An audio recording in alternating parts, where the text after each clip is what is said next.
저 목요일 아침입니다.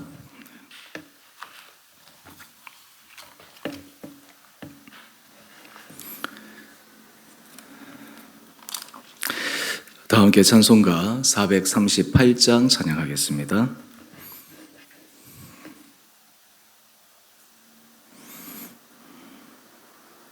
내 영혼이 은총 입어 중한 죄짐 벗고 보니 슬픔 많은 이 세상도 천국으로 와도다.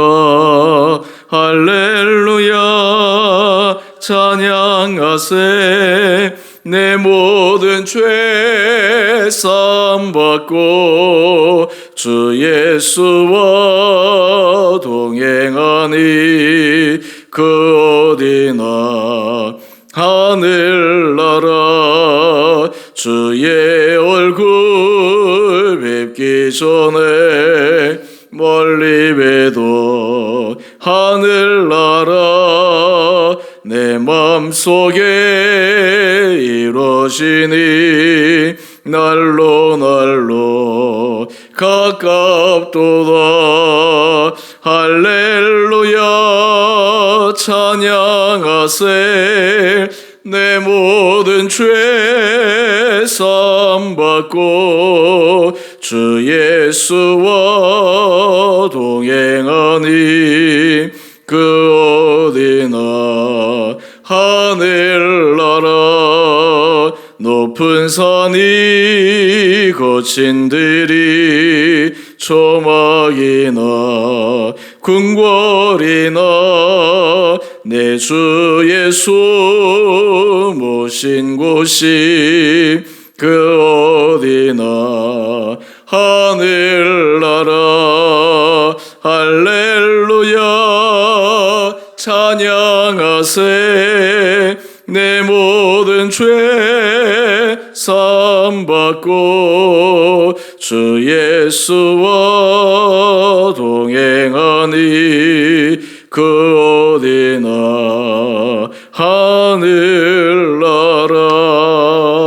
하늘나라. 아멘.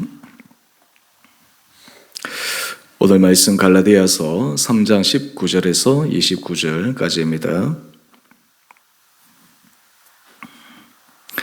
그런즉 율법은 무엇이냐? 범법함으로 더하여진 것이라 천사들을 통하여 한 중보자의 손으로 베푸신 것인데 약속하신 자손이 오시기까지 있을 것이라.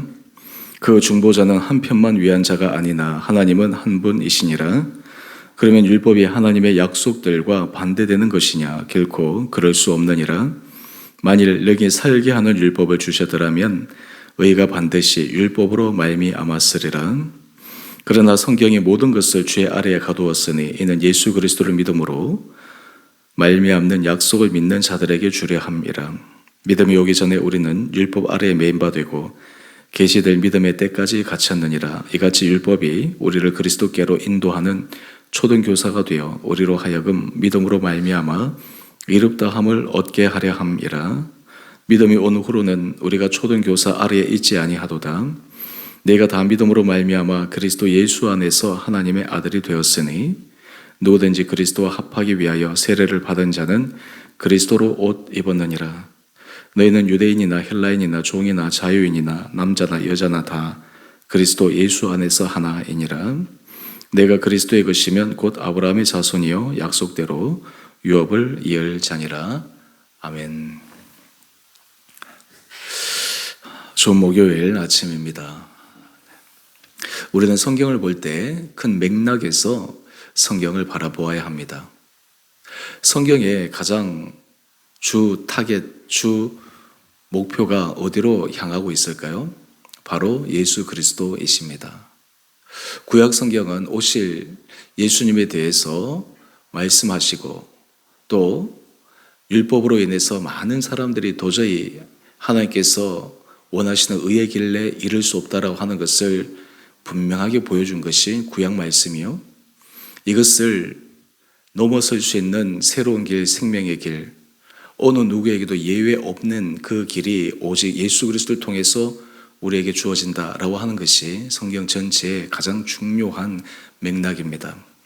그래서 성경을 해석할 때 예수 그리스도를 가장 정점에 놓고 가장 중심에 놓고 성경을 이해하고 해석해 가는 것이 필요합니다. 우리가 전체를 정확하게 알고 부분을 알아야지 실수하지 않습니다. 전체 맥락을 모르는 상태에서 부분만 가지고 그것만 붙들고 살아가게 되면 때로는 맞을 때도 있지만 어떤 경우에는 그 말씀이 걸림돌이 되기도 합니다. 오늘 본문의 말씀은 율법의 역할에 대해서 우리에게 말씀하고 있습니다. 우리가 율법으로는 절대로 의에 도달할 수 없다라는 것이 우리가 계속해서 갈라디아서 말씀을 통해서 묵상했습니다. 그렇다고 해서 율법 그 자체가 잘못된 것은 아닙니다. 하나님께서 이스라엘 백성들에게 모세를 통해 십계명을 주시고 이후에 율법을 주신 것은 사람들로 하여금 무거운 짐을 지고 가기 위한 그런 굴레는 아니었습니다. 오히려 그 율법을 통해 하나님 앞에 나가는 길이 얼마나 쉽지 않다라는 것, 그럼에도 불구하고 우리가 예수 그리스도 안에서 그것을 넘어설 수 있는 그 놀라운 하나님의 은혜, 이것이 바로 하나님께서 율법을 주신 이유이기도 합니다. 오늘 그 율법의 역할에 대해서 우리가 함께 살펴보고 묵상하기를 원합니다. 먼저 우리 21절 말씀인데요. 율법이 하나님의 약속들과 반대되는 것이냐? 결코 그럴 수 없느니라. 사도 바울은 마치 율법 폐지론자처럼 비춰질 수 있지만 결코 그렇지 않습니다. 예수님도 율법 폐지론자가 아니십니다. 오히려 율법을 완성하신 분이십니다. 예수 안에서 예수 그리스도를 주라 고백하는 자들의 의가 바리새인보다 더 낫지 아니하면 되지 아니한다고 말씀하실 만큼 이 율법에 대해서 결코 부정하지 않으셨습니다. 주요한 초점은 인간의 힘과 의지와 노력으로는 결코 그 길을 갈 수 없다는데 초점이 맞추어져 있다라고 하는 것입니다. 우리 21절 같이 계속해서 보십시다. 만일 능히 살게 하는 율법을 주셨더라면 의가 반드시 율법으로 말미암았으리라. 율법으로 되어진다 그러면 왜 하나님께서 그의 독생자 아들을 이 땅에 보내셨을까요? 그럴 이유가 없는 것입니다. 여러분, 세상에 여러 법들이 있습니다. 그 법이 있다고 해서 세상이 정의로운 사회가 됩니까? 세상이 모든 것이 질서아에 조화롭게 움직입니까? 그렇지 않습니다. 물론 그 법 자체에도 세상의 법은 여러 부조리도 있고 때로는 모순이 있을 수 있지만 그래도 오랜 세월에 걸쳐서 많은 사람들에 의해서 토론하고 합의하고 만들어진 그 법 그대로만 되어지면 사회가 유지될 수 있다라고 하는 사회 구성원의 약속이 그 법 안에 담겨져 있습니다. 그런데 실제 삶은 어떻습니까? 그 법을 악용하거나 지키지 않거나 또한 그 법으로 인해서 여러 많은 폐해들이 또 일어나는 것이 현실입니다. 율법이 그러합니다. 법 자체가 나쁜 것이 아니라 그 법 아래에 있는 사람들, 그것을 지키는 사람들, 이 자체에 있어서 심각한 문제가 발생한다라고 하는 것입니다. 그러면 율법이 우리에게 주는 역할이 무엇입니까? 하나님께서 율법을 통해서 우리로 하여금 깨닫게 해주시는 것이 무엇입니까? 제가 복음을 이해하기 위해서 가장 중요한 첫 번째 단계는 하나님의 선하심을 인정하는 것이요. 그 다음 우리 자신의 죄성과 죄인이라고 하는 분명한 자각과 인식입니다. 여러분, 우리가 죄인이라고 스스로 인정하지 않는데 우리 자신이 죄인이라고 깨닫지 못하는데 왜 예수 그리스도를 찾게 됩니까? 왜 예수 그리스도를 찾았습니까? 내가 죄인이기 때문에 내가 하나님 앞에서 의의 길을 걸어가지 못한다라고 하는 깊은 반성과 또한 그 모습을 직시하고 있기 때문에 결국 우리 안에서 갈등하며 예수 그리스도의 은혜를 구하는 것이 아니겠습니까?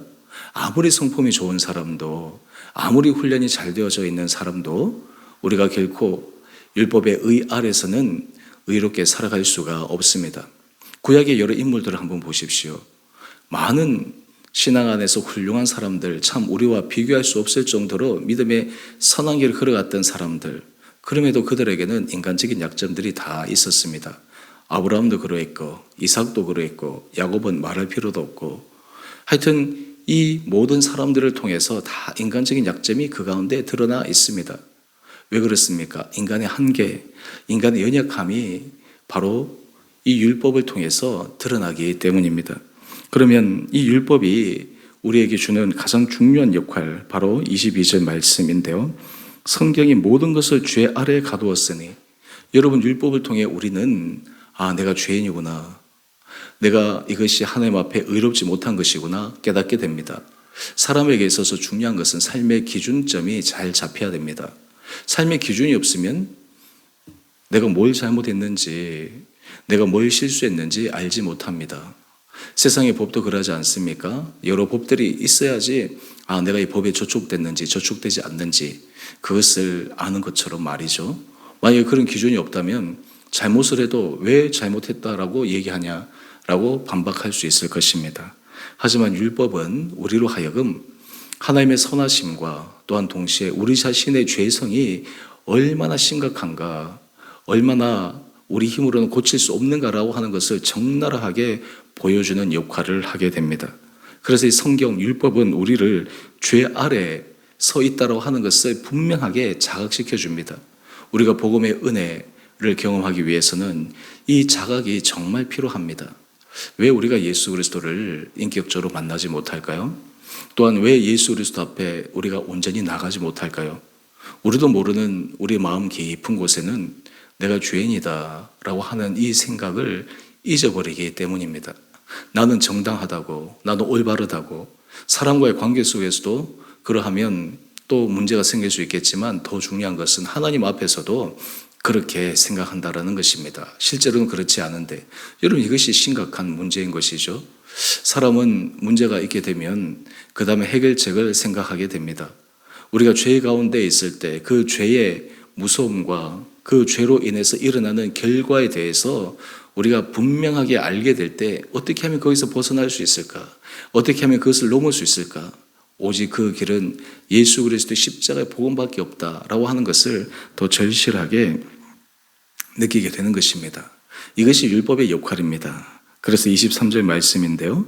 믿음이 오기 전에 우리는 율법 아래 매인 바 되고 계시될 믿음의 때까지 갇혔느니라. 믿음이 오기 전, 예수 그리스도를 통해서 우리가 생명의 구원의 길로 나가는 믿음의 길이 오기 전에 율법 아래 갇혔다. 이것이 구약에서 우리에게 알려주는 교훈입니다. 그렇기 때문에 이 율법의 역할은 우리 24절 말씀인데요. 오늘 사도 바울은 율법의 역할을 분명하게 규정하고 있습니다. 율법은 우리를 그리스도께로 인도하는 초등교사가 되었다라는 것입니다. 율법을 통해서 그리스도께로 인도하는 초등교사가 되어서 우리로 하여금 의롭게 되는 길은 오직 예수 그리스도를 믿음으로 말미암는다라는 고백에 이르게 하는 역할이 바로 이 율법의 역할이다라고 하는 것입니다. 여러분, 또한 이 과정을 넘어서게 되면 그 다음 율법은 우리로 하여금 하나님 앞에서 의의 길을 걸어가는 분명한 삶의 지침이 되어집니다. 이것은 또한 성화의 단계이죠. 우리가 신앙생활에 있어서 중요한 몇 가지 단계를 한번 생각해 보면, 첫 번째는 예수 그리스도를 주라 고백하는 단계입니다. 이 단계가 굉장히 중요한 것이죠. 자신의 죄성을 자각하고 주님 앞에 자신의 모든 것을 내려놓고 받아들이는 것입니다. 그 다음 단계는 두 번째 단계와 첫 번째 단계가 같이 일어날 수도 있고, 어떤 경우는 이 단계가 굉장히 간극이 생길 수 있습니다. 두 번째 단계는 중생입니다. 이것은 내가 입으로만 신하는 단계를 벗어나서 주님을 인격적으로 만나는 것입니다. 살아계신 예수 그리스도가 내 안에 살아있는 것입니다. 그분의 말씀이 내 안에 실질의 말씀으로 다가오는 것입니다. 그래서 우리가 그런 질문을 종종 듣기도 합니다. 중생했습니까? 여기서 다른 말로 하면 거듭났습니까? 영어로 표현한다면 born again, 다시 태어났습니까? 예수 그리스도 안에서 다시 태어났습니까? 중생했습니까? 이것이 중요한 두 번째 신앙의 단계입니다.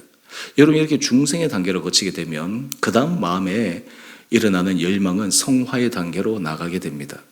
이 성화의 단계는 주님을 닮아가기 위한 삶의 단계입니다.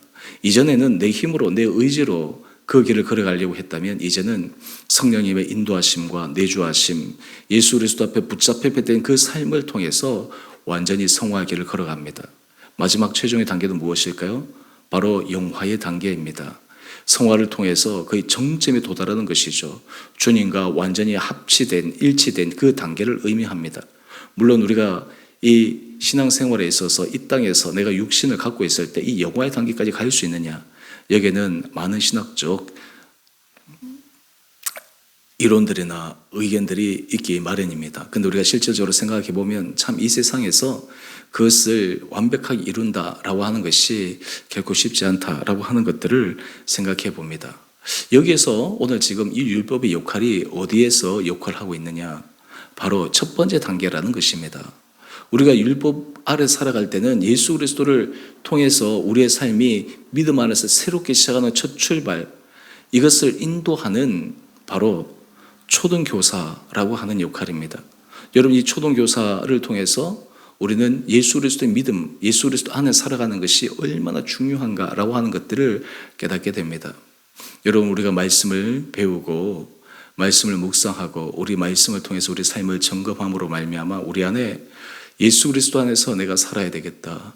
내 안에 정말 예수 그리스도가 살아 계시도록 내가 계속해서 믿음의 길을 걸어가야 되겠다. 여러분, 이런 결심과 결단이 우리 가운데 일어나는 것이 얼마나 복인지 모릅니다. 중요한 것은 25절 말씀인데요. 믿음이 온 후로는 우리가 초등교사 아래에 있지 아니하도다. 예수 그리스도를 통해서 새로운 문이 열리고 새로운 길이 열렸는데 이전 다시 율법의 그 과거로 돌아갈 필요가 없다라고 하는 것입니다. 우리가 율법을 통해서 그렇게 몸부림쳤던 구약의 여러 사건들과 인물들을 바라보면서 우리가 구태여 그 길로 돌아갈 필요가 없다라고 하는 것입니다. 역사적 시대적 흐름을 바라보며 우리 자신을 한번 생각해 보면 사실 이 땅에 내가 언제 와야 되겠다 작정하고 생각하고 온 사람은 아무도 없을 것입니다. 그럼에도 우리가 참 감사하게 생각하는 것 가운데 하나가 만약 예수 그리스도가 이 땅에 오시기 전에 우리가 태어났다면 우리의 삶이 어떻게 되었을까? 예수 그리스도 이 땅에 오시고 또 그 복음이 우리에게 전하여졌기 때문에 우리의 삶이 정말 복음을 듣고 살아갈 수 있는 것이 아니겠습니까? 지금도 전 세계를 보게 되면 아직도 이 복음에 노출되지 않는 사람들도 있습니다. 심지어는 복음이 노출되어도 그것을 강하게 저항하는 그 문화 속에 살아가기도 합니다. 대표적인 것이 이슬람 문화권이죠. 우리가 이 예수 그리스도의 복음을 받아들이고 살아갈 수 있다고 하는 것이 얼마나 큰 은혜인가. 우리에게 하나님께서 주신 것, 그것이 늘 주어지기 때문에 감사한지 모르는데 그것이 얼마나 우리에게 소중한 것인가. 오늘 바로 믿음이 온 후로는 우리가 초등교사 아래에 있지 아니하다. 사도 바울은 계속해서 말씀하고 있습니다. 또한 우리가 믿음 안에 있을 때 우리의 신분의 변화가 일어납니다. 26절 말씀인데요. 내가 다 믿음으로 말미암아 그리스도 예수 안에서 하나님의 아들이 되었으니, 여러분 우리가 하나님의 자녀가 되었다라고 하는 것이 얼마나 놀라운 사실입니까? 여러분 이 세상에서 좋은 부모를 만나는 것 참 복이죠. 좋은 부모를 만나면 참 그 인생이 남들보다 좀 빨리 편하게 살아갈 수 있습니다. 좋은 부모를 만나는 것이 얼마나 큰 복인지 모릅니다. 그런데 육신의 부모는 다 한계가 있죠. 또 육신의 부모의 좋은 부모를 만난다는 사람도 굉장히 확률적으로 드뭅니다.